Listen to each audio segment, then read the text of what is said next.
Hi, I'm Carley Stewart and I'm a realtor here in Watertown, South Dakota with Mainstream Realty.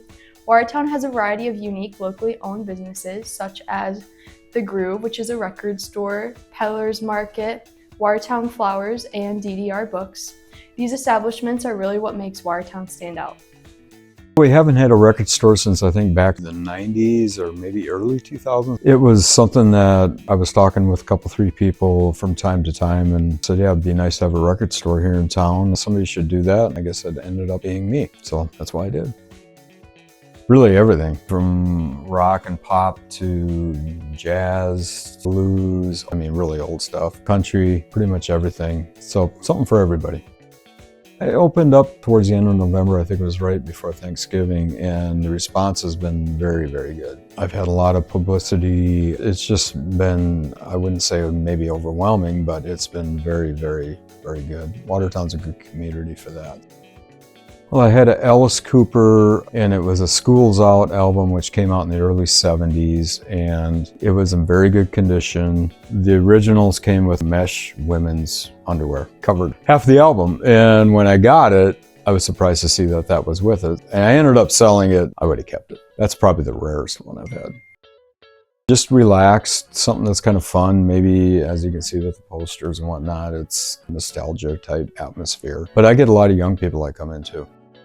Challenges, as far as the record store part of it, is what to keep in stock. What's going to move, what's going to sell. That can be somewhat of a challenge. I also teach guitar. I've been doing that for a number of years. Very rewarding, but yet it can be very challenging too. It's always great when you see somebody advance to or get to a place where they want to be. I've had a few people that started playing in bands and whatnot.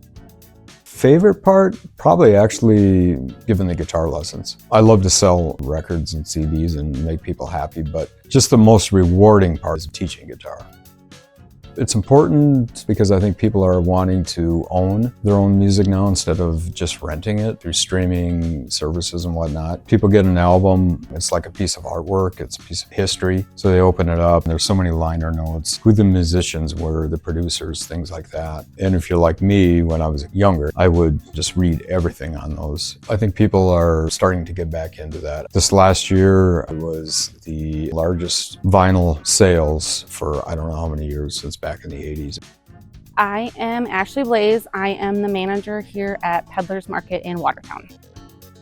Peddler's Market is a one-of-a-kind destination here in Watertown. We have over 150 small businesses under one roof. We have 50,000 square feet of everything from antiques and collectibles to boutique-style clothing and handmade goods, also food. So a variety of all of the things that one might need to purchase. I would say that what makes Peddler's Market unique is that we have 150 small businesses and every booth has its own personality. The inventory changes daily, so it's not like shopping at a retail store. When you see something in here, you have to buy it because it could be gone tomorrow. I think people enjoy shopping at Peddler's Market because it has a wide variety, and even if your husband is shopping with you, he can wander one direction and you can wander the other, and you can support 150 local vendors under one roof without going in and outside. If someone is thinking about starting a business in Watertown, I say start small. I feel like Watertown does support small businesses, and I feel like we have a great location with the highway running through and the interstate. But if you're gonna start small, you could start at Peddler's Market because we take care of all of the expenses, utilities, we have staffing on hand, and we're open daily, so then you can spend your time creating and gathering for filling your booth. I have seen so many friendships grow. I have seen the vendors connecting. Some vendors come in daily. We have customers that come in daily, and the customers connect with the employees and with other customers and the vendors. I think there's friendships all around. It's a really great community. My name's Alasia, Soucy, and I own Watertown Flowers. Customer service, the connections that you build with the community are very important, I think. Our busiest day is Valentine's Day. Our busiest season is in May and then in December for the holidays. It is very important. You have to know colors and design, and not every design should look the same. You need creativity to make things look unique.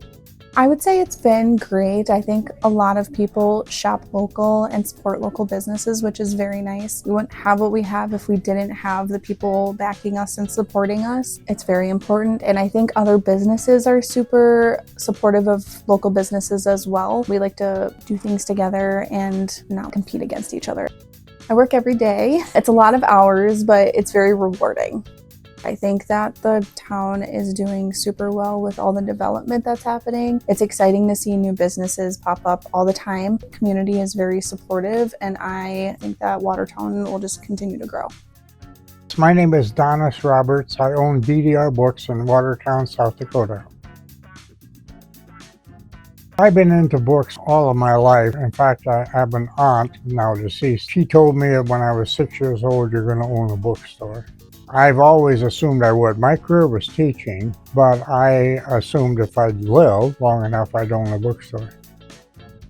Books are very, very important for the whole future of the human race now. You can argue about how they should be packaged, whether electronically. Maybe we don't need to cut down trees for books. They're also art pieces in themselves. The book is an art piece. The content of it then is another art piece. I see them having a necessary future. Being here, with sparse population, you have to target everybody. I think here recently the genre of science fiction, fantasy, horror, supernatural, that one is probably the most popular. That wouldn't have been true just a couple of years ago. And we also, a very popular section is classics. I try to advertise myself with a lot of information about why we have a bookstore and why we have this one. I usually answer that by saying the answer is going to be fiction, and it depends on the day of the week that you ask me the question. But more often than not, I answer it as Tolstoy's Anna Karenina. We have a pretty broad supply of books. We have people coming here actually from a fairly large distance around us, including the Twin Cities, that there are some people that come here specifically for the bookstore. I have had an opportunity to have the best independent bookstore people in the country. I became their friends, and they trained me for how to have a bookstore. They did a very good job.